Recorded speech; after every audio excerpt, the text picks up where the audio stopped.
ဗုဒ္ဓနေမွေသူအားလုံးမင်္ဂလာပါ2025ဧပြီလ22ရက်နေ့ကနေ30ရက်နေ့တောတွင်မှာရှင်ပြိုင်မှုမှန်သမျှအောင်မြင်မယ်သူတစ်ပါးတဲ့သွားအောင်လုပ်ကိုင်နိုင်တဲ့စွမ်းသက်တည်တွေကိုရှိမှရှိနေတယ်ဝင်ပဲဘယ်လိုမှစုလို့မရအောင်စုမယ်လို့ကြံရင်တော့ပို့ပြီးတော့ငွေကုန်သွားစရာအကြောင်းရှိတယ်ကိုယ်ကိစ္စတဲ့သူတစ်ပါးကိစ္စတွေလုပ်ကိုင်ရင်စင်ပြေတယ်ထူးခြားချက်ကတော့အလုပ်တစ်ခုပဲသူများအတွက်လုပ်ရင်အဆင်ပြေပြီးကိုယ့်အတွက်ကိုလုပ်ရင်ဒီလုပ်ပဲခက်ခဲနေတတ်တယ်ဒီကာလဟာအများအတွက်ကိုယ်ကပေးဆက်နေရတယ်သူတစ်ပါးအတွက်လုပ်ရင်ကိုယ့်အတွက်ထူးခြားတဲ့ကြိုးကျေးဇူးတွေရလာမယ်အပြိုင်ဆိုင်မှန်သမျှမှာတော့ကိုကသူတစ်ပါးနဲ့အမြဲတစေသာနေလိမ့်မယ်ဒီလိုနေထားနဲ့ထူးခြားတဲ့ကံကြမ္မာတွေရှိသလိုအလုပ်ဘဝရည်မှန်းချက်တွေရဲ့အောင်မြင်အောင်ဆောင်ရွက်နိုင်တဲ့အနေအထားရှိတယ်။ဘေဒီမေးကျင်တဲ့အကြောင်းလေးပေါ်လာရင်ဒီစမ်းစာနေဖို့ application ကိုအသုံးပြုပြီးတော့မင်းများလိုက်ရုံနဲ့ကိုယ်တိုင်ကိုယ်ကျလူတွေ့လာမေးတဲ့အတွေ့အကြုံမျိုးရရှိအောင်စ조사ပေးထားတယ်။ဒါကြောင့်စမ်းစာနေဖို့ application ကိုယုံကြည်စွာသုံးချနိုင်ကြောင်းတင်ပြပါတယ်။20ရက်နေ့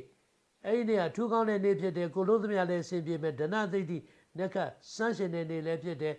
ပိုက်ဆံ1000နံကိုမွေးနာသာပြန်ပြီးလူနဲ့စဆောင်23ရက်နေ့မှာရံပတိဘက်ကရင်နဲ့ရှင်ပြီးမှလုပ်ရမယ်အလွယ်မရဘူး24ရက်နေ့ကောင်းခြင်းမင်္ဂလာဖျားဖျားလုပ်ဖြစ်လိမ့်မယ်